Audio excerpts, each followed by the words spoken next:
কাউকে কথা দেওয়ার আগে এই কথাগুলো মনে রাখবেন যে ওই মানুষটাকে আপনি কথা দিয়েছেন, পরবর্তী ওই কথাগুলো আপনি রাখতে পারবেন কিনা। আর যদি সেই মানুষটাকে আপনি কথা দিয়ে সেই মানুষটাকে আপনি ধোঁকা দেন, তাহলে ওই মানুষটার পরিস্থিতিটা কীরকম হতে পারে অবশ্যই আপনারা বুঝতে পারতেছেন।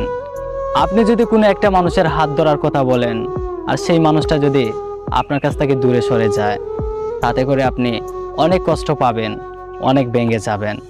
তাই কাউকে যদি আপনি কথা দিতে যান, তাহলে সেই মানুষটাকে ভালো করে যাচাই করবেন, বাছাই করে সেই মানুষটাকে কথা দিবেন।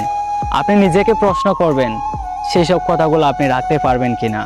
আর ওই মানুষটাকে যদি মিথ্যা কথা দিয়ে, মিথ্যা সান্ত্বনা দিয়ে যদি ওই মানুষটার মনটা জয় করতে চান, তাহলে দেখবেন একদিন আপনি ঠকবেন।